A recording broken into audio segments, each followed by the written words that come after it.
bigotry, and devastation. If we don't take a step back and realize that, then we'll never really understand what's going on. Let's unpack that today. We begin with On the Clock with Georgia Ford.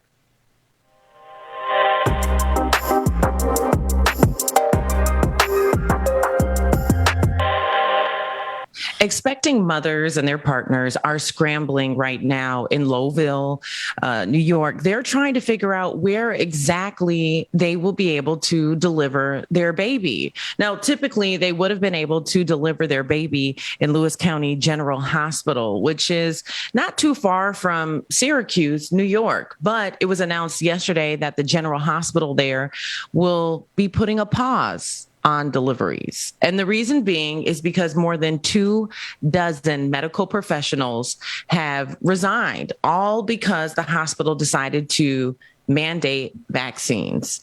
I want you guys to take a look at this. This is the latest coverage on the issue. 2 weeks ago, the Public Health and Health Planning Council approved a revised emergency regulation requiring the COVID-19 vaccine for healthcare personnel. The new regulation removed the religious exemption option.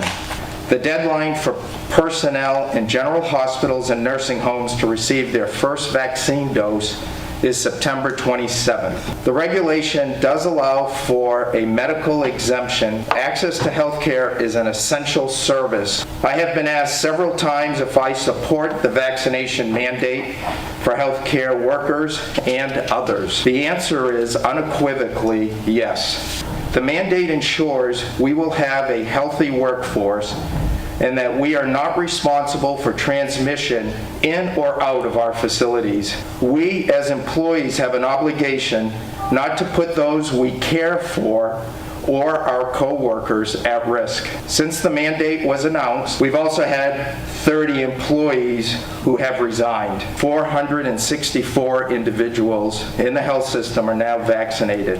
165 employees are not yet vaccinated, and it is not clear what they will do. The number of resignations received leaves us no choice but to pause delivering babies at Lewis County General Hospital. There are several other clinical departments at 2 weeks ago, the Public Health and Health Planning Council approved a revised emergency regulation. Now, Ben, I feel like this is unprecedented. You have more than 24 employees who are stepping away from their jobs as professionals, medical professionals, saying, I refuse to get vaccinated. And I am therefore willing to compromise my livelihood, my professional career, and not even considering the way that this is going to impact these families. Can you imagine being days away from your delivery date and then finding out that the hospital that you decided to go to is no longer delivering babies? No, I can't. As a father of three, I cannot imagine being anywhere near in the window of having a child and having that reality come to fruition. This is a terrifying notion. And it's brought on by, honestly, let's just call it a spade a spade. It's brought on by a level of ignorance and derangement and excitedness. And sometimes we get besides ourselves because of a level of hysteria around a notion. And in this particular instance, I'm talking about all of the hysteria around the vaccine and the idea that it could have a chip in it, or it's tracking you, or it's going to be used to do this or do that, when we have seen millions upon millions of injections around this country and around the world, and people are fine. You know who's not fine are the people who are not vaccinated. Well, and let's say that these medical professionals decided to stay but not be vaccinated. What position is that in turn putting pregnant mothers, their newborn children, and any family that's there to support them in the birthing process? So if you have medical professionals who probably are going to be dispersing these vaccines anyways, but they themselves have not taken them, what if they were exposed to COVID, let's say, picking their own child up from school or going out to eat because they're not vaccinated, then they're now in a position as a medical professional to go into these hospitals as they're dealing with patients and, number one, be hypocritical in dispersing the vaccine that they haven't even got themselves. But then number two, putting people's lives at risk because they could be a carrier of COVID-19. That's right. That's right. And this is this is the absurdity of the moment, notwithstanding people have suspended with their own sense of self-preservation, right? That's the thing that blows me away. We are dealing with irrational actors, so much so that they are putting the lives of their children at risk. But here's the thing. They're not simply asking to put themselves at risk or their children at risk. They're asking to put you and I at risk and our loved ones at risk because it is their determination to not get the vaccine and their insistence on being able to facilitate critical jobs like, being a nursing assistant in the birthing process or any part of the healthcare system is so critical. And they are insisting this small group of very vocal anti-vaxxers, they probably overlap with the anti-maskers group. And there's some overlap with January 6th. We can unpack that at another time. The problem is that this group is asking to put other people at risk. And I don't understand why our leaders are capitulating to them. Well, and I do believe that it's likely we could see more of this. I think this is a direct result from Biden's announcement saying that there was going to be some mandates on the vaccine for people who have been receiving federal contracts. And he had a list of different employers, if you have more than 100 employees, I believe.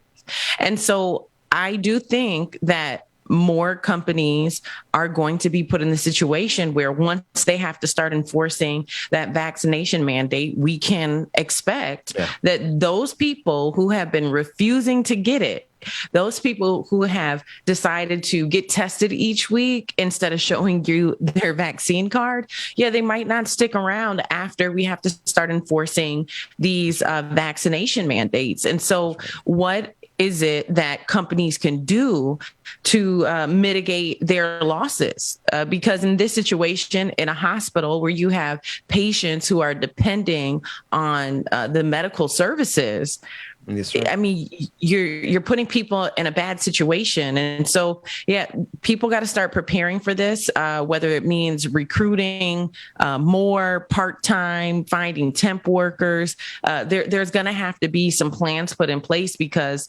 I think this is what we're going to see across the board. Georgia, I absolutely. I think you're spot on. And I think we need to recognize that this is what we're seeing. This is in motion. What we're seeing right now is almost a concerted effort to ensure that we get the worst results imaginable in terms of this pandemic, in terms of every other aspect of our organizing. And it's the absurdity of the moment, right?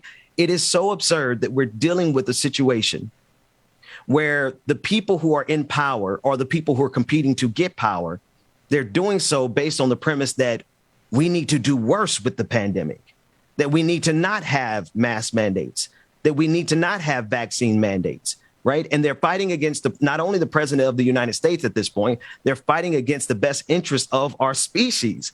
And these are the people who are being lauded and rewarded, and they are currently in power. Absolutely. Well, Ben, what's on your radar this morning? Well, as you can tell, it's the pursuit of power in California that's happening in the recall election of Governor Newsom. And it has to do with the opponent in the form of Larry Elder. Let's catalog this in the category of everyone whose skin to you is not kin to you. I want to play a clip of Larry Elder. He is the Republican candidate who today is going up against Gavin Newsom in this recall election. Let's take a listen to it.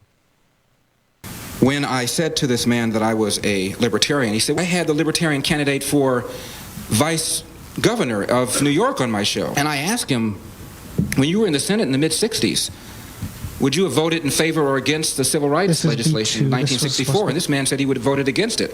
So I'm asking you, Larry Elder, what would you have done? To the extent that those laws mandate any kind of interference in the private sector, yes, I would have voted against it. I, like a lot of people, are very upset that there is even something called the Americans with Disabilities Act. I do not believe that the private sector should be governed by the government. I think any private... I want to hold it there because there's so much more that we're going to discuss in terms of that recall election. But Georgia, the thing that I really would love your insight on is how this guy, who not only is anathema to everything we stand for in terms of progress, liberation, justice, Black lives, he is the person that is being lifted up by the opposition to say, hey, California, never mind, you have some of the highest vaccination rates in the country. Never mind, your economy is doing better in this pandemic. Never mind all these things that are going right. There are some things that are going wrong, but we don't think we want somebody who's going to fix the things that are going wrong. We want someone who is like Larry Elder, who is going to make what we're doing right go worse. And I just don't get it for the life of me, Georgia, why there's so many people in this country who are committed to absolutely enacting the very worst policies, even when it's to their own detriment. You know, I think that there's a number of things that I could speak to on that. But the one that stands out to me is white supremacy is not possible without people like Larry Elder. Come on. In order for white supremacy to work, we need Black body people to be able to carry out those initiatives and those objectives. White supremacy can't work without Larry Elder. And all white supremacists are not white. Let's be clear that dominant society can use a pawn like Larry Elder to keep the Black community distracted from the moves that they're making that really are, you know, in the realm of capitalism. A lot of these corporations invest in different political campaigns for their own agenda. And sometimes their agenda is a distraction. If you're focused over here, what else is happening in California that we really need to be paying attention to? What is it that's happening there in that state that some of the people who are running for office or some of the people who own the largest corporations don't want constituents paying attention to? And also, when you look at the fact that Black and brown communities at times in this country historically have not participated in the voting process, it's easier to get people like Larry Elder out or Larry Elder in rather. Or the other thing to that is what's the lesser of two evils, even with the Trump and Biden election, right? When people did go out and vote, there were so many people I remember interviewing that weren't really excited about Biden. They were excited about Trump not being in office. That's right. But they weren't, you know, really happy with Biden. He was just the lesser of two evils. That's right. That's right. I'm in full transparency. I've said as much. I basically had one requirement of Joe Biden, in addition to what we need to get in terms of criminal justice reform, the George Floyd Act, reparations, all the above. But at the end of the day, I needed Joe Biden to not be a fascistic dictator in the form of Donald Trump, because Donald Trump was going for the gold. He was going for the grand prize, which was the totality of this democracy. And so I agree with your sentiment. A lot of us energetically opposed Donald Trump more so than we energetically supported Joe Biden. But to that end, can't that same sentiment be true in this race here, where people are going to despise Larry Elder so much that they don't care who the other candidate is? They're just going to vote for him because they don't want this fool in office. And therein lies the difficulty, right? As Black people, particularly, we have to be able to split the difference. Just because we voted against, and yes, California, by all means, make sure that Larry Elder does not get anywhere near power. Because I'm going to tell you the truth. I have one more clip that I want us to play really quickly. It is the fact that he is a direct descendant, philosophical descendant of Donald Trump in The Big Lie. Here he is already before this campaign is over saying that he won't commit to the results of the election. Let's take a listen. Whether or not you win or lose, will you accept the results of the election tomorrow? No matter whether you're a Democrat, an independent, or a Republican, let's all make sure that the election is a fair election. So let's all work together, no matter what the results are, to make sure that the results are valid and legitimate, and everybody who voted should have voted. Now, we're talking about California, Georgia. We're talking about one of the deepest blue states in the country. Now, this is an opportunity for a Republican to take power because the structural problems in California, it gives them the opportunity to do this over ever so many years. We see there's a recall election, and that's usually a good spot for Republicans to seize power. But he's trying to make it seem as if he's not going to get a fair shake in a deep blue state. And he's trying to sandbag the conversation just like Donald Trump. You know, have you ever met a halfway sane Black Republican? To be fair, I have, but I don't see them anywhere on the national stage, anywhere. I haven't. At all. every Black Republican that I've ever met, the more I get to know them, the more there's just something not right. There's a screw loose. Was dropped on their head as a baby. I don't know. But I'll say out of all the Black Republicans, and I've met quite a few, I mean, they all have something that's Larry Elderlish about them. Preach. I'm not stopping. I don't know what it is. But I will say this. Black Republicans. I will say that there is that there is in a way, perhaps Larry Elders of the world and Candace Owens of the world, maybe we could view them through the lens of themselves being a reaction to white supremacy, and their way. I'm not saying it's right, because it sure as hell is not. But for them, their triangulation is the best way for them to survive white supremacy is to align with white supremacy, while the rest of us are saying, no. The way to do it is to tear it down. But we're going to talk about that a whole lot more in the next half hour, lest we go further. You know, Georgia, you get me talking and I'll get to running. Absolutely. But first, I want to touch on what's happening in Texas.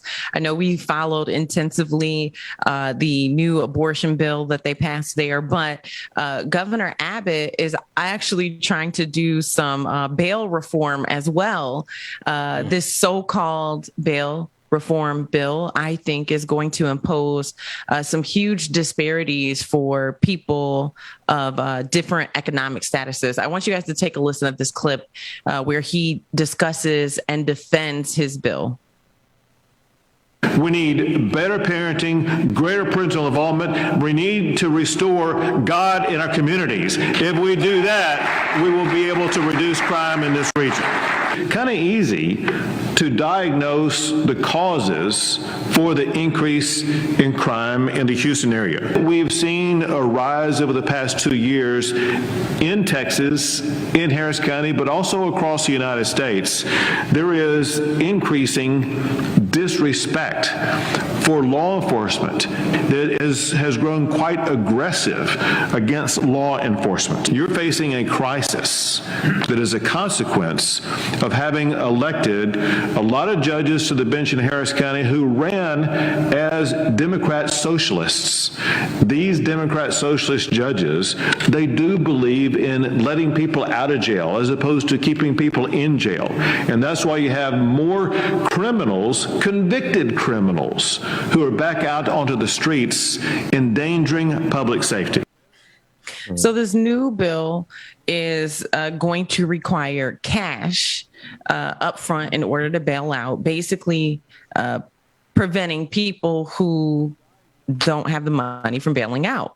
So if you're in a position, you're affluent, you committed a crime, you know, it'd be easier for you to get out. And what Abbott is trying to argue here is that because of different laws that have been passed recently, we're seeing more and more violent criminals be released from jail, and he's trying to prevent that. But the disparity it's going to cause is the people who can't afford to get out, whether they're innocent or not, are going to be stuck in jail.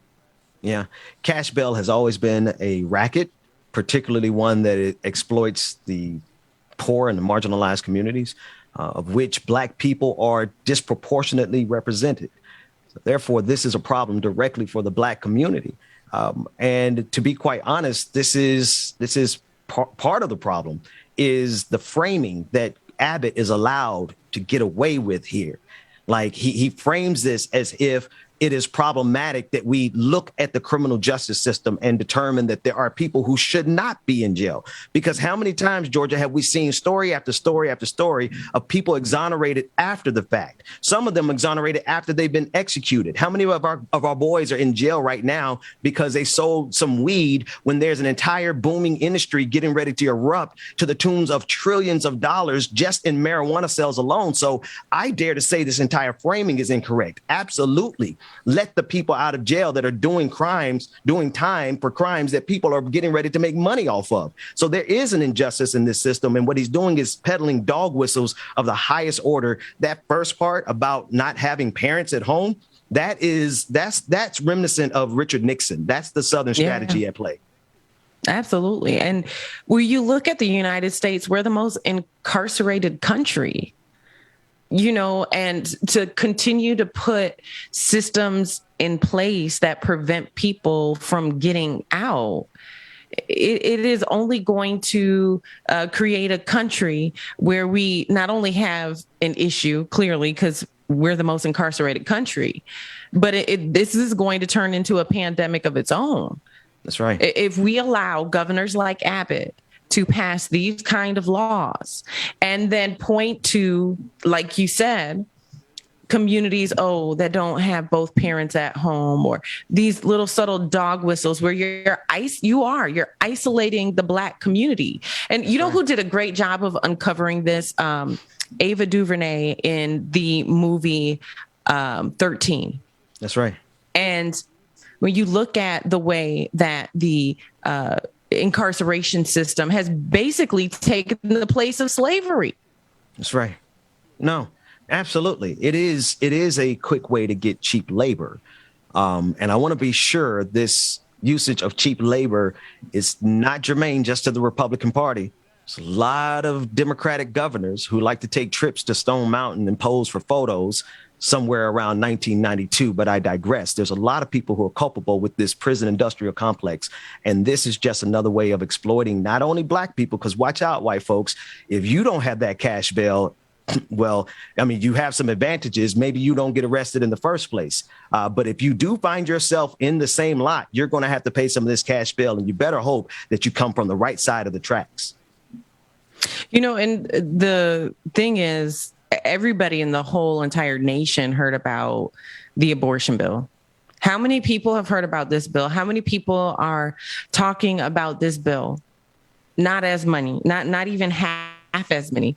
And the sad thing is, I think you're going to have governors like DeSantis and other governors who roll in that crew who are going to look at this bill and consider adapting it in their own state. And so if we start to implement these types of reforms, it's not going to be good for people who look like you and me. Absolutely not. And this is where I have a problem with Democrats, because some of the people who sign off on these reforms look like us, vote with us, and expect our vote every single election. And then when it comes time for it, those reforms, those dollars, when someone like myself says defund the police, I'm talking about those reforms that you keep sending extra dollars to them, that those reforms are now coming at our expense. Because how have these dash cams and these body cams actually benefited us, except for when we can pry it out of the hands of the criminal justice system through force? Otherwise, they use these reform dollars to their own personal benefit. Yeah. No, and I think about Mayan Burrell, to your point earlier in the conversation about people who are innocent. Mayan Burrell was released from jail, I think about a year and a half ago, after sitting in jail for more than a decade. He was arrested as a teen and later found out that he was innocent. And so to move in this direction and not acknowledge that you have innocent projects in each and every state across this nation who are actively advocating for people who are in jail and are innocent. That's right. This is not reform. This is not reform by any means. Reform would be investigating all of these people who were incarcerated, especially those can you imagine spending 10, 20, some people 30 years in prison for something you did not do. And instead of figuring out a way to make it easier to get people who are innocent out, we're sitting here trying to make it harder for people who may not even be convicted yet to get out.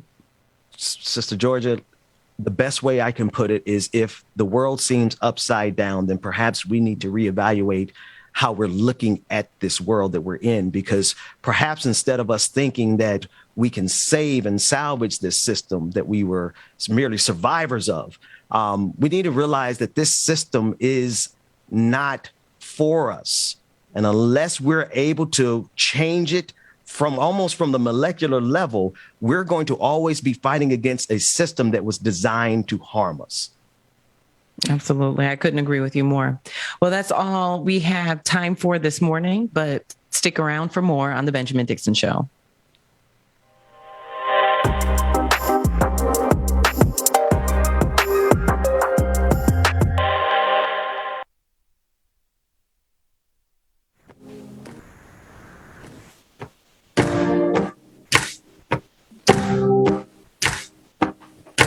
Good morning, people. Y'all know who it is. It's your boy, James Bubba Williams. DJ Exclusive is in the building. Good morning, everyone.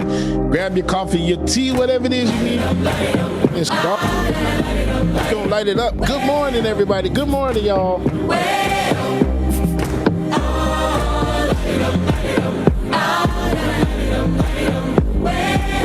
You sound like a dying dog back there. Everything okay?